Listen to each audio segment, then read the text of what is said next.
Hello, I'm Laura Washington. Welcome to the Block Club Chicago show, The Ballot. These are our conversations with those who would be mayor. We are back with another one of our talks with the candidates for Chicago's top job. And today we are delighted to chat with Alderman Roderick Sawyer. Roderick Sawyer is the son of former Mayor Eugene Sawyer. He has been in office since 2011 when he has served as the alderman of the 6th Ward, representing parts of Chatham, Inglewood, and Grand Crossing. He's a licensed stock and real estate broker. Sawyer is also chairman of the City Council's Committee on Health and Human Relations, and he previously served as a founding member of the council's Progressive Caucus and chairman of the Black Caucus. He attended St. Ignatius High School and DePaul University, and he touts his long history in the city and his experience with local government. Sawyer helped pass an ordinance that focused on creating a citywide police commission and pushed for a commission that would study the idea of giving reparations to descendants of enslaved African Americans. He also pushed for a coalition to support mid-sized businesses. Welcome, Alderman Sawyer. Are you with us? I am, Laura. Thank you for having me today. Okay, it's good to see you. Thanks very much. Thanks very much for being here with us today. I saw when we were chatting before that I know you're in your office and you have a photo right behind you, and there happens to be a photo of your father. That is correct, Laura. As I always said, and I said to you earlier, he's always behind me. He's always behind you, and he's behind you doing what? How is he inspiring you? His presence, his demeanor, his advice over the years has always inspired me, and he was my hero. And if you would be mayor, and you would be that would be something. You'd be doing that dynasty thing like the Dailies did. If you became mayor, we call it a continuation of public service. That's what it is. Okay, and it's also a dynasty. you embrace the power, embrace the history. That's what I say. But yes, dynasty sounds too authoritarian to me. I'm a man of the people. I'm a regular guy, and continuation, our family's continuation in public service. His motto was always Sawyer means service, and that meant something to all of us. Mm-hmm. So tell me, since we're talking about your family and your personal life, could you share 2 or 3 aspects of your personal background that you believe uniquely qualify you to run this city? Well, from my personal background, I've been married 29 years, have 2 wonderful children, adults, Sydney and Roderick Jr., we call Sonny. My daughter is a marketing exec, digital marketing exec, and my son is a young artist. He's a rapper. And, so we have a very family. My wife has just recently retired from ComEd. But, my lifelong Park Manor resident. I've been there all my entire life. I've devoted my efforts to my neighborhood and to my city. And I think those attributes, obviously as one of Chicago's very own, I don't want to usurp any other statement, but I'm a true Chicagoan. I'm that guy that's a regular guy that walks up and down the street. Don't have any airs. I just do my work, keep my head down.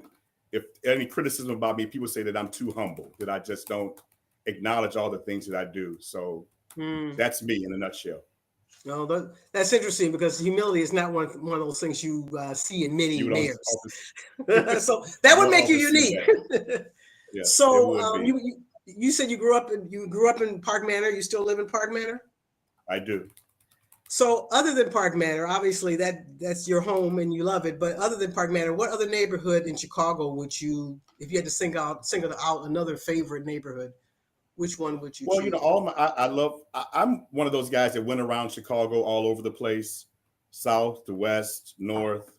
I lived in Lincoln Park for a couple of years during college. Most of my friends live in the Chatham area, which is the neighborhood just to the south of me. So it's really just up the street. So I embrace all neighborhoods. I think they all have something special about them. The cultural diversity is important. I love going different places.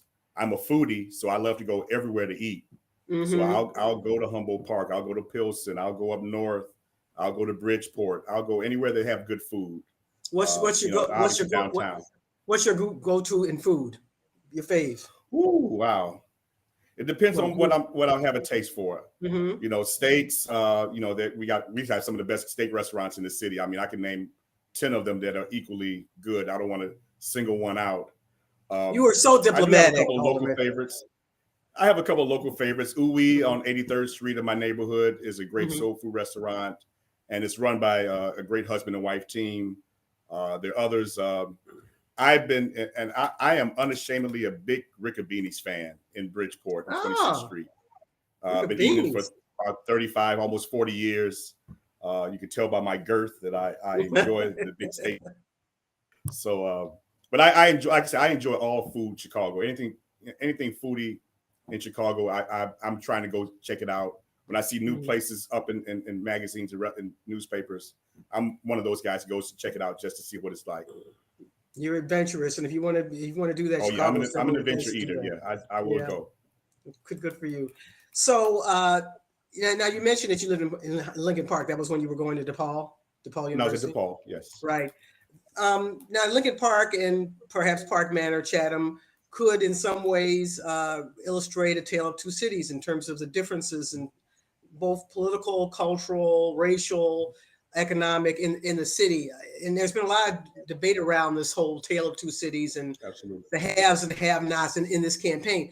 What is your agenda for leveling the playing field, so to speak, or bringing more opportunity to neighborhoods that perhaps haven't had the opportunities as the Lincoln Parks and some of the other North Side neighborhoods?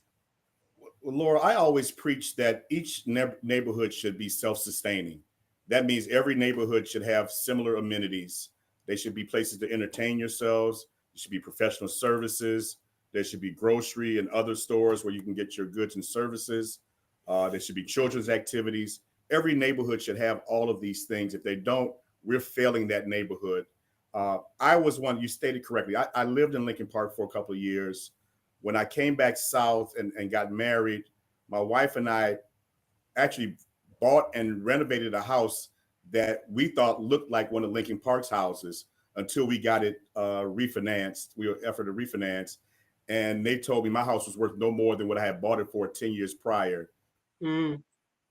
House in Lincoln Park's renovated too flat. You know the brownstone, how they look. My house looks like that on the south side, but up north, I can pick my house up and bring it there, and it immediately becomes a $2 million house as opposed to a $200,000 house on the south side. That's what I want to change. I want to level that playing field so that we all know, where we are, and we have all the same, amenities that every other neighborhood has, and that we can share in the progress and share in the gains and wealth building that we have been missing out on for so long. And so how do you do that? What is your plan in terms of what you would do as mayor to change that? Well, I'll tell you, my number one plan, Laura, is intentionality. The person that wants to do that tends to be the person that does what they seek to do. I want to make sure that we reform our TIF program to make it make sense, really invest in blighted areas of the city of Chicago, not the most toniest areas in the city, and we just keep pouring money on top of money. Let's spread that money around. Let's really dive into these areas that really need service. When we're talking about all the things that we talk about now, and yet I have blocks of land that go unused. I call the area unhoused because it was part. It's just vacant units or vacant property. If we're not being laser focused and intentional about renovating those areas first and then doing the rest, we're doing the whole city a disservice. And that's why I talk about intentionality. You want to be the person that says, this is what I'm going to do, and this is where I'm going to do it, and this is how. We have the money to do it. We just lack the person that has the intentional will to do this because they've not seen these areas to the extent that I've seen them, because I live in one. Sure. There. And I assume you were referring to the mayor, to Lori Lightfoot, when you say she doesn't. That's an implied criticism. She doesn't have the intentionality. She does not live in. She lives in Logan Square, I believe. She doesn't live in one of these neighborhoods. So, what about Invest Southwest? That's been her signature program that she has that she has highlighted over and over again as a program that's trying to level the playing field, trying to bring more investment to neighborhoods on the south and west sides that have been neglected. You don't think that that's the I would right be way to do it, or I would be more encouraged, Laura, if it had some immediate successes, if we had some more shovels in the ground from the Invest Southwest projects. And don't get me wrong, it is a rehash of Rahm Emanuel's programs that he started, and the Mayor Lightfoot is using it and trying to fine tune it, which I respect. That's no problem. I still don't think we're there yet. I think we can use that baseline that Mayor Emanuel started and some of the things that Mayor Lightfoot has added on, and really make it make sense. So, one of the things we have a problem with, for example, is the allocation of the money and who they're awarding contracts to. mm-hmm. We're not getting any information, any input about the applicants or the award winners. When we know, I know this by hindsight, when I see the award winners, I could have told them that you should not have done that. They're not going to be able to get the money. And here we are, fast forward now. You're talking about yes, the award, because it's a reimbursable grant. Mm-hmm. So that means you have to spend the money first. You have to get the money, spend the money, invest the money first. Then you get reimbursed a certain percentage of it back. That's how the mm-hmm. program works right now. Mm-hmm. And I could have told you that 90% of the people that they chose were not going to get the money. And I happen to have been right every single time that they talked about it. And I could have put them together with people that could have gotten the money, that could have expanded or created new businesses in our ward. But I was not asked. I was not. At least in the last administration, we were somewhat involved in it. And I did get people through the program and actually got funding us maybe a second or third time because they were doing it the right way. We don't have that kind of collaboration with the current administration. And as mayor, how would you create that collaborative culture and make sure? I mean, the mayor is a busy person. She can't talk to every alderman every day or even once or twice a week. She's got things to do. So as a mayor in that very busy role, how would you operate differently? Again, Laura, that's a false narrative. I will tell you that right now. In addition to working with two mayors, I've lived with one. You can make that connection if you really want to make that connection. I mean, it doesn't always have to be you personally. That's why you have an IGA department and several IGA members that have alders that they speak to. It's managing it properly. I agree. You should not micromanage. I agree with you 100%, Laura. I don't subscribe to micromanagement, but you have the team in place that has the expertise and the knowledge to know what your vision is, and it's their job to assist you in that vision. That's just proper planning, which prevents poor performance. Oh, that sounds like a campaign slogan. That's a tried and true motto. Always. So another thing that comes to mind that where the mayor has been criticized over lately is her proposal to renew the franchise agreement with ComEd. And what I've heard from some of the aldermen is that they were really not engaged or involved in any of the negotiations and any of the discussion up until very recently, and now they're expected to rush through a vote. Were you involved at all? Consulted? What's your view on the proposal as it stands right now, and is it ready to go? Is it ready to be approved by the city council in the next month or so? Laura, I was not involved in the negotiation. I was not involved in the discussion. We had one briefing session earlier this week, beginning of this week, and now they want to vote on it. That's ridiculous. At least give me a chance to review it. Let me a chance to read it. I'm one of those, I like to read. I enjoy looking over documents, making sure that I understand it properly. And I'm sure a lot of my colleagues do the same. Well, that's your job. You're supposed to do that. That's our job. Yeah. That's our job. You'd be surprised, though, but I'll leave that alone. I'll bet. But our job is to review it. I mean, so you introduce it one day and say you want to vote on it in a few days later. That's ridiculous. We need the chance to go over it, bring in ComEd, bring in other team members from the city. Let's discuss it. Let's discuss the ramifications, both short and long term, to see if this is a deal that we can subscribe and get our arms around. That's all we're asking. We're not saying that it should not be done or should be done, but don't make it an election day stunt. Let's make it real reform. Let's make sure that we're doing the right thing, and let's read it. Let's go over it. Let's discuss it before we make any such rash decisions. I've never been one that make rash decisions. I don't believe in that. We should have thorough discussion, talk about the pros and cons first before we rush to any mad decisions. Do you think that all that can happen? And she wants to get this through before the end of her term. I mean, she hasn't said that, but that appears to be the case. She's got till May. She's got till May. Then. We got time. You think that's doable? We got in May. Yeah, up until May, we have time. Mm-hmm. I mean, she was trying to do it prior to the election. We don't have that. That's not the luxury that we have right now. If we want to do it properly, I don't want to get us into another parking meter situation, another Skyway situation. That's not appropriate and it's not prudent. Let's take time, take a breath, read. Reading is fundamental. Let's read it, understand it, and then we can vote on it. Mm-hmm. And so you sort of, as you said before, you see it as an election day stunt, something that she's trying to get through. She wanted to have it done before election day, and that's not necessary. Okay. So let me hit on a couple other breaking news items. So today, the Chicago Tribune endorsed Paul Vallis for mayor. Were you surprised by that? No, not really. I know the history of the Tribune, and Paul is a conservative, wonky guy, nice guy. Don't get me wrong, but I was not overly surprised about the endorsement. And why do you say that the Tribune is conservative? Well, I mean, I don't think I've ever been endorsed by the Tribune in the 12 years I've been in office, and I think really? I don't think I have. I have to double check that, but I really don't think I have. Mm-hmm. But we usually differ on. I'm more activist. I don't call myself other words, but I am very active in what I do, and I'm very opinionated. But I'm true to my word, and I'm very consistent. And I don't know what the Tribune does, but we've never seemed to hit it off very well. And even though I think I did well at their interview session, which was a joint session, I was there with Paul Vallis actually in our session together, and I think I adequately answered the questions that were addressed to me, and I think that I have a plan for the city. I have a vision that makes sense, and I do what I do, and I can't depend on what others may do to make their decisions.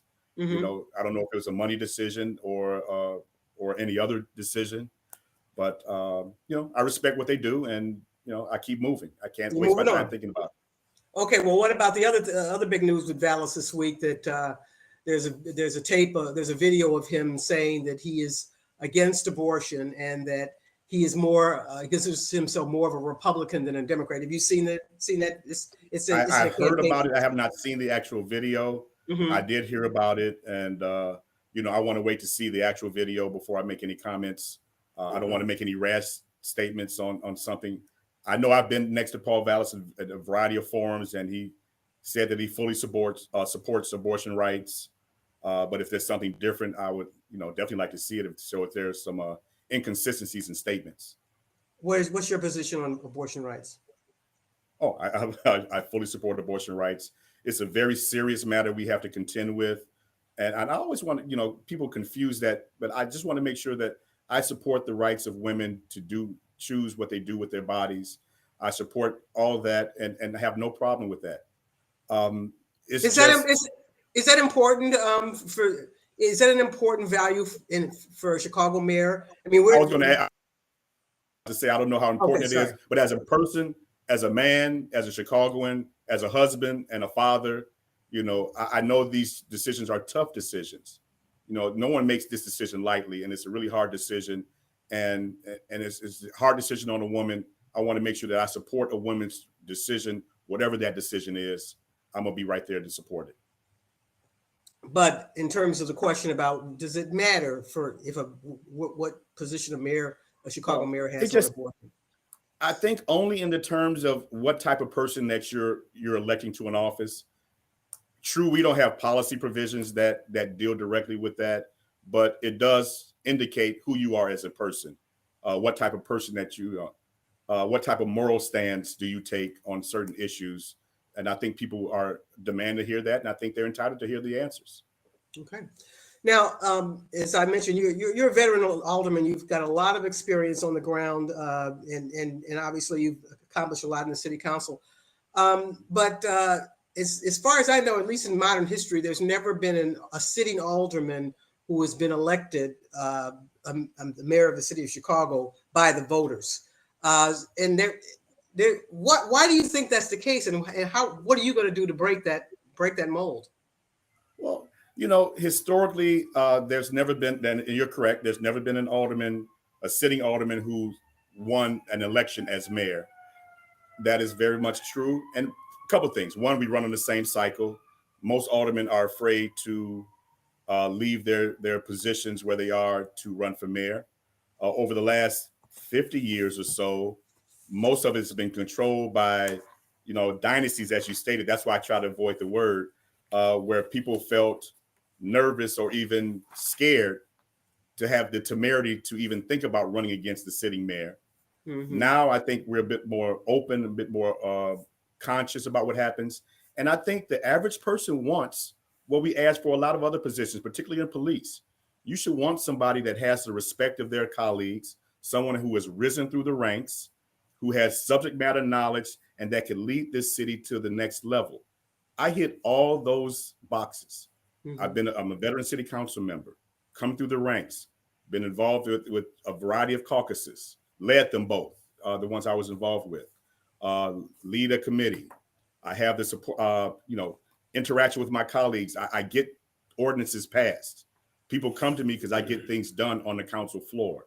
So this is the kind of person that you should want to elect to be the chief executive of the city. Someone that has risen through the ranks, someone has done the work, someone that has subject matter knowledge on all these issues that we talk about in forums. I sit there some days and I just want to correct somebody because I said, we've done that 5 years ago. Let me tell you what went wrong or what happened. But I don't, in 60 seconds, it's hard to do, but I have that knowledge. I have that base of information and I have the desire to get things done. I don't upset my colleagues. I get along with pretty much everybody on the council floor. And plus, we're going to have 16 new alders at least coming up in the next session. You need somebody that can assist them to guide them through the waters and make sure they understand what better is a former alderman as mayor to do that. Great point. Now you say that you have respect of your colleagues. You've got a lot of support. You know how to collaborate. Yeah, respect for my colleagues. Yes. So who do you have any of the other aldermen, sitting aldermen, endorsing your campaign, and who are the other folks out there, names that we would know who are supporting you?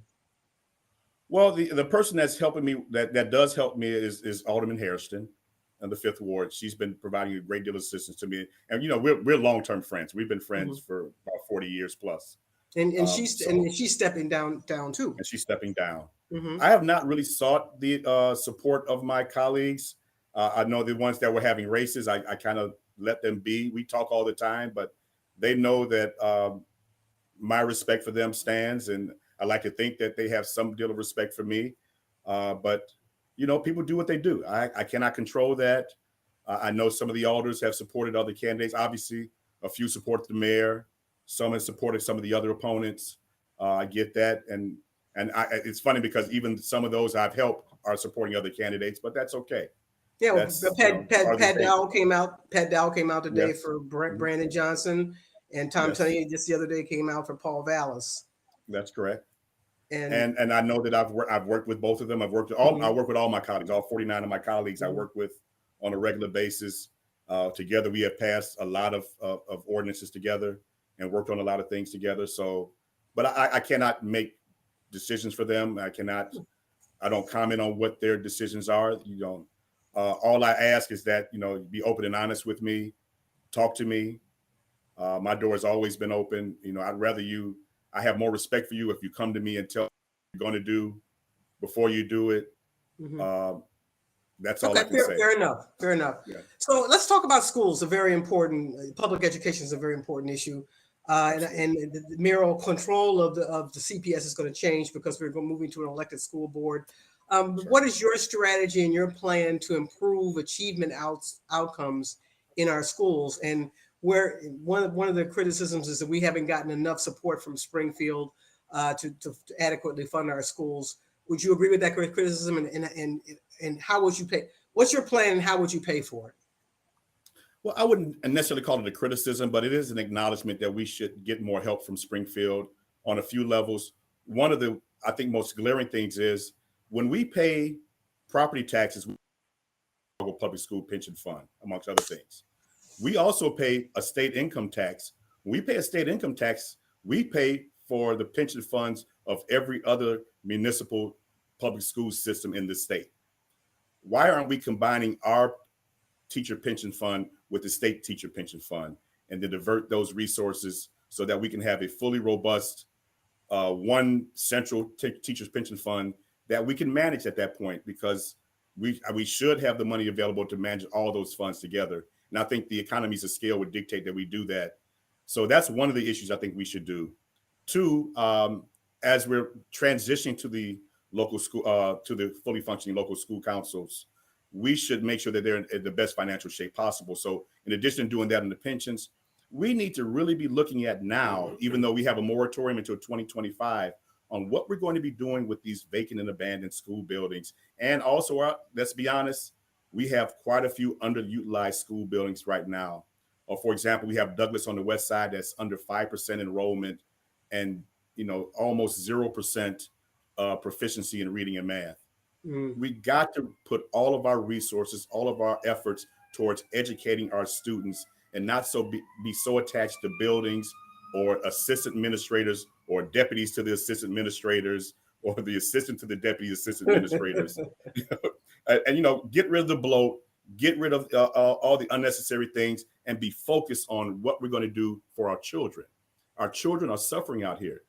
We cannot, not only can we not keep up with the educational gains that other places are making in the city, and I'm particularly our underutilized areas, we have to deal with the social and emotional aspects of getting children to school, making sure they're clean, making sure they're not going to get shot on their way to school or going home.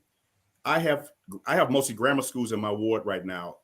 When I have meetings with my principals, we're talking about murders, prostitution, drug dealing amongst elementary school students. Wow. Yeah. Not what they see, what they do. And that's problematic. And we're not dealing with that to the level that's sufficient, in my opinion. We need to do more to get our students on track, provide them with other opportunities and other modalities. For example, we all talk about bringing back the trades. We say it a lot, but a mayor needs to do it. We need to get that done. And so that's part of your plan. Again, stop talking, start doing. We got to start doing things instead of just, waxing poetic about it. We need to actually get these things done, put them into motion, work with our unions, work with other partners, Chicago Cook Workforce Partnership. We have a lot of things available to us if we take advantage of them and let people know they exist and get them involved in these activities. Maybe we can ramp down this violence, ramp down these other things amongst our youth and give them real opportunities. I believe that's what they're acting out on. They want to be heard. They want to be seen, but let's give them something to do. But it sounds like you're willing to consider after the moratorium on school closings, you're willing to consider more school closings, more consolidation, more cutting in order to make the best use of the resources. Is that right? Let me say this, Laura, and I want to be very clear about it. Back before the original school closing, I was part of a community action council and several community action councils around the city talking about what we should be doing once these schools close. And it was a very robust conversation we were having. Mayor Emanuel just came and just stunted the conversation by just unilaterally closing these 50 plus schools. So it was never about whether the schools should be opened or closed. It was, let's have a responsible plan for when they close, possibly if we can get them reopened, what the neighborhood's going to look like, why are they closed in the first place? Let's attract, families to these areas. Now, you do know that some of these schools really did need to be closed. And I know people don't like to say that, but I was driving down the street one day, just looking at my old neighborhood where I went to school. And I noticed there were 4 schools within 2 blocks of each other. That's what we had. That's what at our height. And plus, that's when we were forced to segregate. These schools were built because white people didn't want us in their schools. So they built schools for us, particularly along the State Street corridor where the projects were. And that's why I was driving up State Street. And I was noticing, I was like, I remember this school. And I said, wow, this school was next to this school, was next to this school, was next to this school. Because we had so many people concentrated in one area. We needed that. We don't need that any longer. We have to upgrade to the 21st century now and let's talk about 21st century education. Do we need all these buildings? But the responsible plan is, what do we do with them once we close them? Don't close them unilaterally. Let's find out a full plan before we do anything rash like the last mayor did, prior administration did. Don't want to do that. Want to be part of a full, robust discussion on how do we responsibly educate our children into the 21st century. Speaking of closed schools, there's a controversy right now over a closed school, Wadsworth Elementary, Right down the street from me. in Woodland, right down the street from you, which is being converted into a shelter for refugees who are seeking asylum. As you know, that's been very controversial. The refugees started to move into the building yesterday. What's your take on that? What's your position on that? We have to help those that come here that are in need. I do believe that. I believe that it started out badly and just didn't get on a good footing. There was too much dissension based on maybe lack of knowledge or lack of divulging information to one another. I believe that the mayor's office could have done better in the communication, because it was not just at Wadsworth. We've talked to other schools, other neighborhoods since I've been going citywide. Near Northside, they were upset. Other areas were upset. They were bringing in individuals from the southern states and from the border states. We have to do better in the collaboration and the engagement. They just want to make sure that they understood what was going on, and that, sometimes how they can be of help. But when you say they, you're talking about people in the community. People in the community, that's correct. People in the community. So we want that, we can eliminate the conflict, eliminate the dissension between one another. And let's talk about the ultimate goal on helping not just the migrant community, but also making sure that we don't abandon the indigenous community, people that are here that are seeking those similar services right now. So we have to do a both and. It can't be not either or. We need to help those that come in. We need to engage our partners in our regional area. We have other sanctuary cities that are close by us. Want to make sure that we're all getting involved, but not forget. And I think the controversy at Wadsworth over in Woodlawn was evident of that. A lot of people felt that it was being done to the exclusion of the people that live in the area. That was the big disconnect. Do you believe that was true? I don't believe that's the intention. Obviously, I don't believe. I would not put that on anyone. I would not do that to the mayor or anyone else. I'm saying that the effect looked like it was being done to the exclusion of other people, and we want to make sure that our neighbors and our residents feel that they are cared for and they're acknowledged and taken care of, as well as we are taking care of the migrant community. Okay.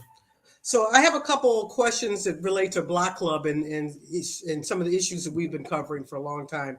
The South and West Side neighbors have told Block Club that they've been repeatedly shut out of decision-making on Invest Southwest projects. We talked about that a little bit earlier.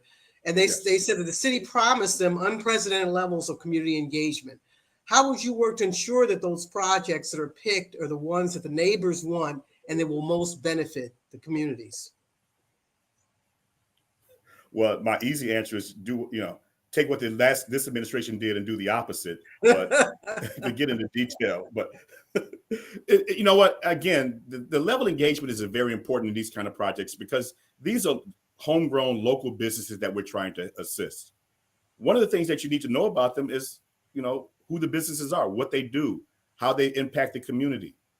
Who better to ask than your local alderman and your local community groups, the people that are there, or more importantly, the people that patronize these businesses. What they're doing well, how they can be better. What will additional money do to assist these businesses, whether it be an employee expansion or the make the place bigger, technological advancements. We need to have that type of information and input from the residents, in addition to just a planner making a decision, a unilateral decision that affects a whole neighborhood, a whole community. That's not the way to do it. That's what's being done right now. I can tell you that because I deal with it on a day-to-day basis. It has to be better. It has to be more impactful and engaging. And it's not hard. Even the last administration did this part. They did this part right. I mean, they did at least engage with us and engage with the community about upcoming projects. And I think that, and again, that was the first iteration. This is the second iteration. Under the Sawyer administration, under the third iteration, we will get it right. We will make sure that we take all the successes and the challenges from the last two iterations, and we combine them and we really make sure that we're doing it the right way. This third iteration will be the charm, and we will do it correctly under my leadership. We'll see. We'll see. Another question that we cover a lot is around bicycling.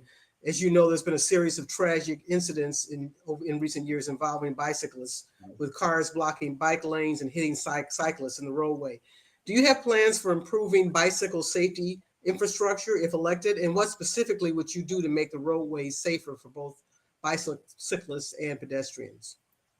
That's very interesting. I was just in a meeting with Active Trans Alliance, and we were talking about that. And actually, they would gave me a lot of good information.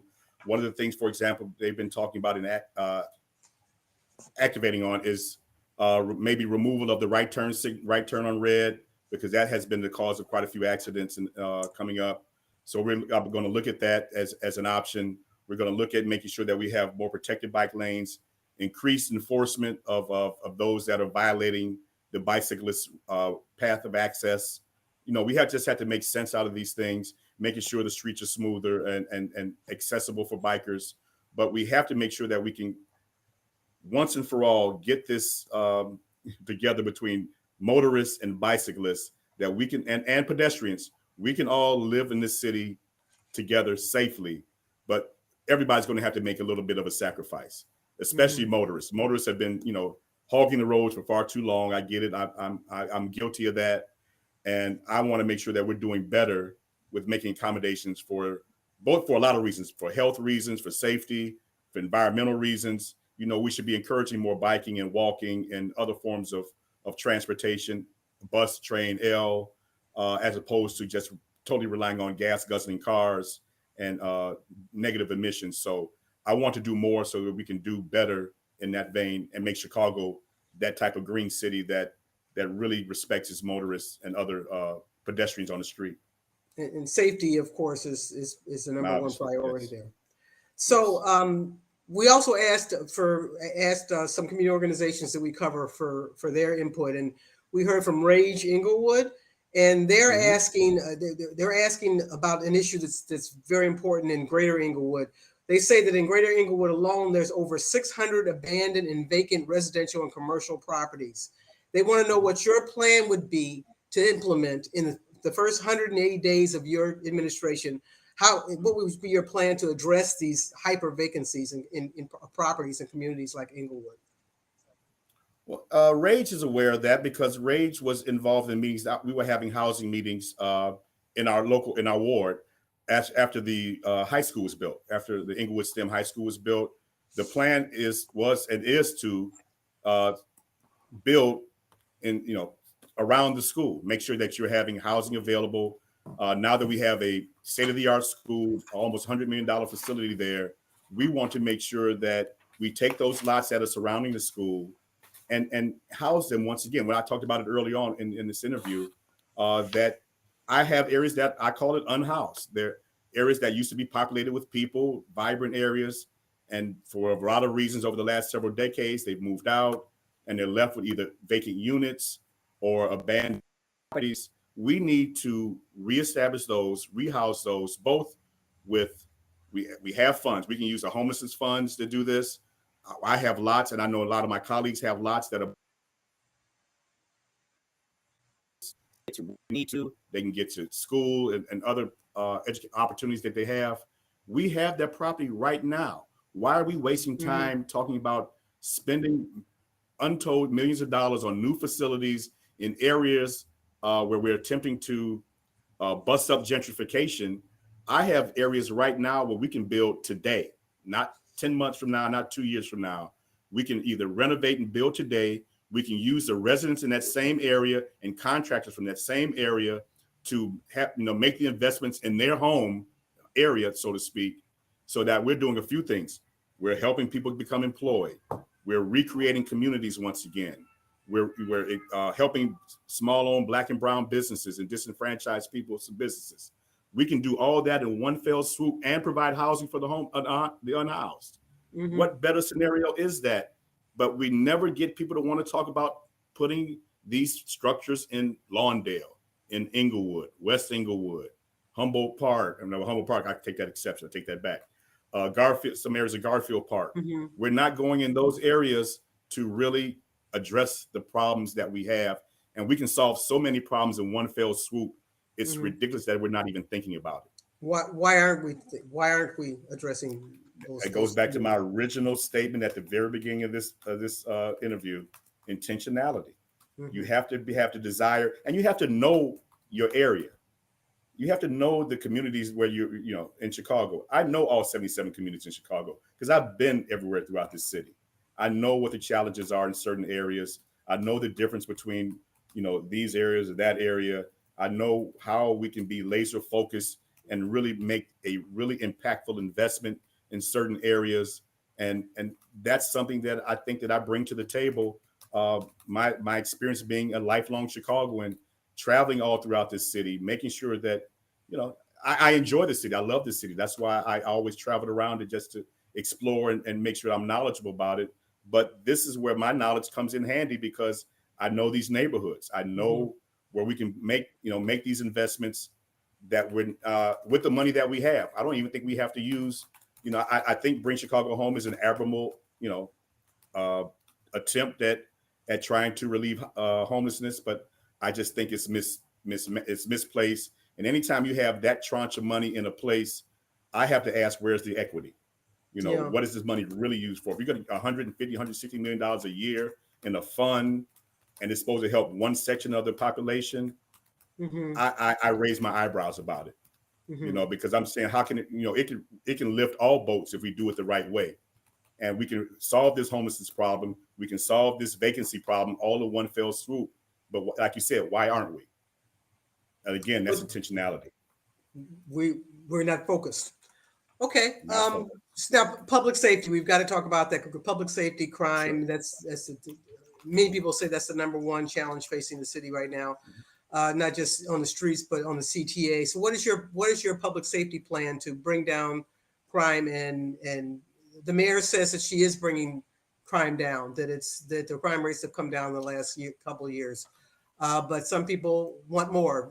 What would you do?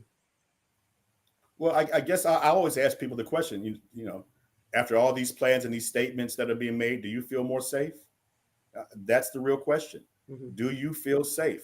Are you safe in your environment to come out and go to all the amenities that Chicago has to offer?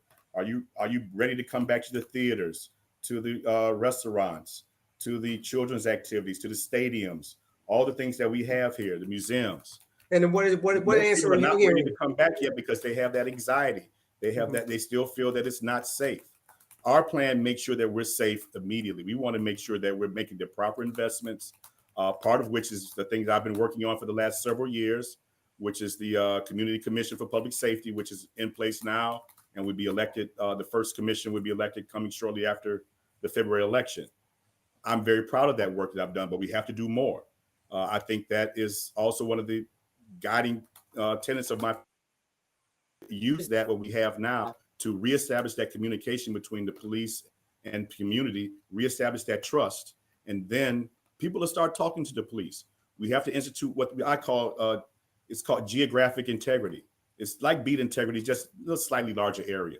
But you want to make sure that we have that consistency in officers and in cars where people have that trust once again. If you see the same officer on a regular basis, you tend to let your guard down a little bit. You tend to say hello to them. They're going to say hello back to you. They're going to say, hey, what's going on in the neighborhood? You can maybe feel comfortable enough to say, hey, such and such has been over here selling drugs, or I saw criminal activity that this person did, but I don't want my name used. Don't worry, we will not use your name, but please let us have the information. That's how we solve crimes in the city. What you're describing is community policing. What happens all the time. Yes, what you're talking about is community policing, but it's back to simple community policing. But we have a community policing program. Yes.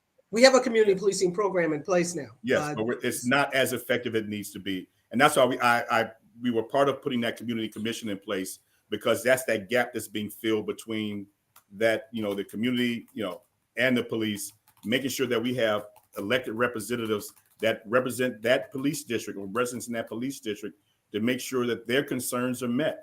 Their concerns in the 3rd district might be different than the concerns in the 18th district or different than the 22nd district. We want to make sure that all these concerns are dealt with and met, and act commission who does advance policy recommendations to the police department.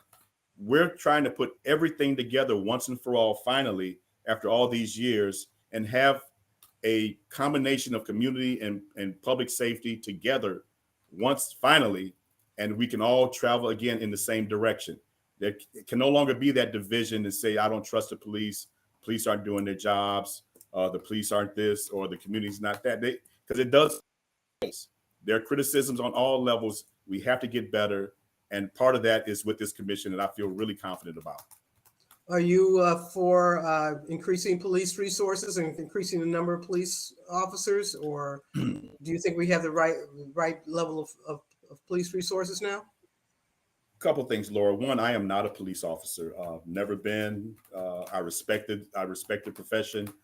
I want to have somebody that can give me that advice, a superintendent that can tell me about the proper staffing levels, about the proper scheduling times and places.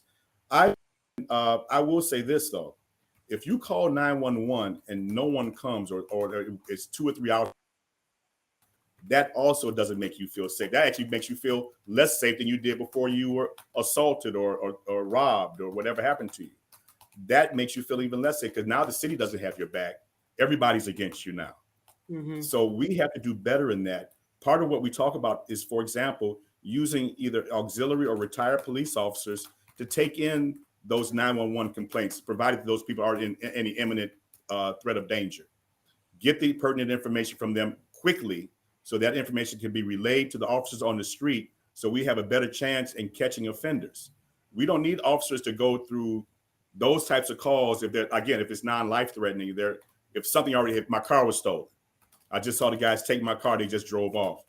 I can come, if I have the knowledge, to come make the report, get the pertinent information on the vitals of the offenders, and get that information to the radio traffic and the police in the area. You have a better chance in catching the criminal. We need to start thinking proactively about things like that. And this is advice that was given to me by police officers.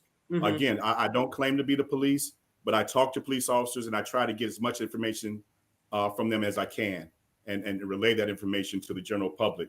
But again, I want someone that has the respect of the police department, the subject matter knowledge, that can get these things done and that can advise me on proper procedures to move forward so that we can be more safe.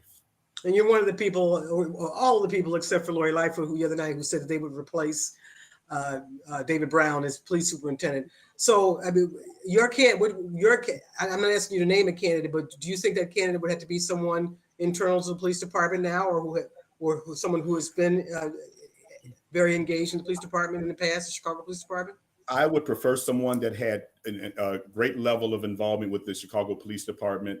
That would be my first preference. Obviously, the community commission is the one that's going to be taking the recommendations and picking candidates for me to choose. And I would choose one of those candidates. But obviously, one of the candidates that I would prefer would come from moving up through the ranks, someone that has a great deal of respect from all police officers on the job. That's the person that I would be seriously looking at. Okay. Now, one of the things I mentioned earlier that you've been deeply involved in your role as an alderman is the whole issue of reparations. And that's been an important issue for you. And there was a forum yesterday that was hosted by Reparations United. And I know you weren't able to make it because you had a scheduling conflict, but there was a lot of discussion about the city's, many of the candidates at the forum said that they felt that the city was moving far too slow on consideration of reparations. So this is a signature issue for you. What's your position on the charge that things are moving too slow? And what's the problem? We were talking earlier. You said one of the reasons you wanted to do this is you thought this would be an easy sell, the idea of looking at reparations, and it hasn't been such an easy sell. No, it wasn't, and particularly from the mayor. To answer your initial question, I agree with you. It's not enough has been done. All I can say is that I've been doing everything that I can do personally to advance the cause of reparations to the general public. I think people need to understand how important this is. When as a people, descendants of enslaved Africans, when we're at the bottom of every positive indicator level, and we're at the top of every negative indicator level for health disparities, education, all these things we talk about, if they're good, Black, enslaved Africans at the bottom. If it's bad, descendants of enslaved Africans at the top. And I think that the repair part, I think people don't really understand what reparations is really all about. Most people just think of it, and I think a lot of my people that I know think of it as just a check. They remember the 40 acres and a mule concept. That's not what we're talking about. On a local level, we're talking about the repair of Black people. We're talking about what ingrained in us, not just from being enslaved, but Jim Crow, redlining, all the things we've been through over the years. There's a certain epidemiology. I've talked to doctors about this. There is a medical link between what we've experienced and our disparate health and other social outcomes that we have. We have to dive into that more. We have to understand that. And once we understand it and do better, I think that we will all be better. And that's why I think reparations, the concept, is so important. And I wish that we can do more. And you're absolutely right, Laura. When I brought it to the city, when I brought it to Mayor Lightfoot, I was hoping that this was going to be an easy sell. Let's do a commission level event. Let's have an office of descendants of enslaved Africans. Let's really talk about how we direct resources and getting ourselves on that equal footing that we all want to be on. But we know that internally we're not. We need to get there. And there's certain things that we need to do internally amongst ourselves to get there. And I was hoping that would be accomplished, but I got rebuffed as soon as I brought it to the mayor. She told me it was nothing but a stunt. I will say this, Mr. Wilson helped us financially in this endeavor. Willie Wilson. I have to make that acknowledgement. He did. He made that, and he was financially. So when we were getting the word out, we could even have meetings in City Hall. So we had meetings outside, Malcolm X and other places throughout the city, so that we could have meetings regarding reparations. They didn't even want me to have these meetings in City Hall. That's how rough this was, Lord. You mean they meaning the Lightfoot administration? Uh-huh. Yes. What's that about? She's an African American mayor. You know what? She's lived some of the challenges you're talking about. Absolutely. That's why I thought it was such an easy sell on reparations. But I fought tooth and nail just to get the subcommittee that I did get. But I had to fight for that. That was, and I thought that was a fight I should not have to fought over 2 years for. But I stayed with it. I did what I could, because quite honestly, I was fighting this fight. There was only a couple of us that fought this fight with me. So I was a little disappointed, but that's okay. I want to make sure that the work that I studied under Conrad Worrell, he gave me so much information, and all of this was right before he passed away. And I've known Conrad for over 40 years as well. Tell our audience who Conrad Worrell is. He's an iconic figure. Conrad Worrell was an activist, was a leader in this community. He was very laser focused on reparations and other things to empower the Black community. Lord, I have to tell you this 2-second story real quickly. Go ahead. When our first version of the reparations ordinance that we filed, as Conrad Worrell would say, it was garbage. I showed it to him first. I wanted him to see it first. Again, because I'm still learning about reparations. I'm still early into this process, learning about diving into the details of reparations, I would say. And he said, "Rod, throw this away." In his voice, throw this away, Rod. Throw it away. It's garbage. And we dove in. He said, and he started giving me these books. He said, "Rod, read this and take this with you." And I had these stacks of material to read and went through, and it really, blew my mind, opened my eyes up, and we came up with something we thought was good. And when we filed it, we thought we were going to get a lot of traction on it, and we didn't. Primarily because, like I said, other forces were not intent on taking this any further. So, but I would say under Conrad, I learned a lot. Cam Howard, I learned a lot. These are good brothers that in this reparations space, and a lot of good brothers and sisters that are there, Black and white and Latino. There are a lot of people in this reparations space that are doing good work, and we need to really get around this. And this is not just a political issue. This is something serious that we should be talking about from years to come. Now, one of the things I think was asked yesterday at the forum was the issue of payments. The 40 acres and a mule concept. Would you favor direct payments to the ancestors of slaves? I think more of a federal discussion, to be honest with you, as we're talking about remuneration for the descendants of enslaved Africans. I think that's part of a larger discussion that will break our bank. We just don't have, if we're going to pay what they deserve, we don't have. Mm-hmm. So that's not realistic. Not realistic. I don't think it's realistic. It's a federal conversation. Okay. We have time for just a couple more things I want to touch on. And one is getting back to the African-American community. And there's been some conversation in the barbershops on the street about the fact that we have 9 candidates running for mayor, and 7 of them are African-American. The incumbent is an African-American. And are we less likely to, if we care about an African-American representing us and being the mayor of Chicago, and some people feel that's, if only out of Black pride, but also feeling as though there might be more intentionality on behalf of African-Americans if we have a Black mayor. Are we cutting our throats by having 7 African-Americans running? Are we going to split that support and end up with a non-African-American in office? What's your response to that? And I hear there's also people out there that are trying to get some of you out of this race in order to achieve the likelihood that we can make sure that we continue to have a Black mayor. Laura, this is the situation. There's 6 Black opponents wanting to remove the current mayor. Mm-hmm. The 6 Black opponents feel the same way that I do. They feel disenfranchised. They feel like they were sold a bill of goods that was not being fulfilled. That's important. I mean, I think we have to look at that first. Just a number of other Black people that want to run against a Black person, particularly a Black woman, is telling, in that we feel that this is not about a Black issue. This is about you being, ability to do your job with a Black lens. Mm-hmm. If 6 other people say that, you're not just fulfilling the Black agenda, but not fulfilling the city agenda, that's important. And we have to look, even though I know that it's looks telling, but even then we had quite a few candidates. We didn't have as many Black candidates in the last election, but you see 3 out of the top 4 were African Americans that got, in that first level. Mm-hmm. So you mean last time? What I would say then we had to start looking at candidates, who's running who, is this really a Black candidate, or are there ultra liberal interests behind you? Are they this behind you? Are they that? Are you suggesting some of that's going on in this race? No, I don't. Okay. I'm not suggesting anything, Laura. All I'm saying is that these are possibilities. And all I can do is talk about me. Mm-hmm. I'm the candidate that's unbought and unbossed. I'm the candidate that makes up my mind, that has a track record in history on this council.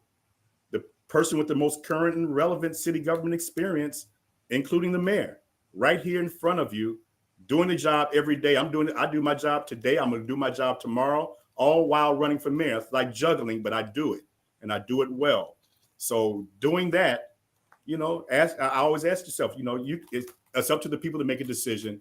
They should have choice. They should have options. I like to think of myself as one of those options, and I think of myself as a sensible option, someone with a vision, someone with proven track record, someone with the ability to do this job. And I'll say that. And I think there were a lot of other good candidates in the race for whatever reason. And I think the Black candidates are there because they feel that same frustration I feel. Has anyone approached you about getting out of the race? Have you heard No. of other people being approached? No. Okay. I've heard of other people being approached. I have not been approached. You have heard of other people being approached? Yes. Okay. Can you share more? No. Okay. It was because it came from other people, and I don't want to divulge that. And it came from other candidates that they were asked. I would not. They've been asking out, but you're in it till the end. I'm in till the end. I'm running till the end. Okay. My last question is a Block Club question, and you're a Chicago guy, lifelong Chicago guy, so you know all about what happens in the winter when we get a lot of snow and we have trouble parking. And there's that thing called dibs, where we reserve our spaces with our chairs and with our furniture and with whatever we can drag out onto the street. Are you pro dibs or anti dibs? Laura, I am anti dibs for a reason, because I think we can get past the dib situation by being smart about clearing streets with catastrophic snow events come. We can do the same thing we do with our street cleaning in the summer. We need to establish a catastrophic snow event street cleaning schedule where we clean one side of the street that day after a catastrophic event, clean the other side the day after that. Then both sides, north, south, east, west, are done. No needs for dibs any longer. So you got a plan to end dibs. I put this plan out. I put this plan out back in, I think, 2015, maybe. Mm-hmm. And it got a little news attention. It didn't get any traction from the streets and sand, but I know a couple of other cities have been working on this, and I think this is something we need to be looking at seriously. Because, we're Chicago. We should be able to get through our city during, catastrophic snow events. We've been through this enough times. This is not the first time we ever had bad snow. Although this one has been good, knock on wood. Exactly. But we want to make sure that we're prepared in the case of catastrophes, not just in this event. I know our time is up, but in health events and other events, we need to be prepared in case of catastrophes and catastrophic events. And now we need maybe even a department that talks about things like that just deals with, it could be the part of emergency management to talk about what happens in real emergencies. And some of them are weather-related emergencies that we have to deal with. And ending dibs would be part of that conversation. And under your administration. Absolutely. Got it. This has been a fabulous conversation with you, Alderman Sawyer. I really appreciate you giving us the time. Good luck with your campaign, and hopefully we'll be seeing you out there again on the campaign trail. Laura, it's always a pleasure talking to you. Thank you. And thanks for joining us on Block Club Live, The Ballot. Please stay tuned for our next show, which is going to be with 4th Ward Alderman Sophia King next Monday at 2:00. And you can check out our website, blockclubchicago.org, for the entire schedule. Have a great day.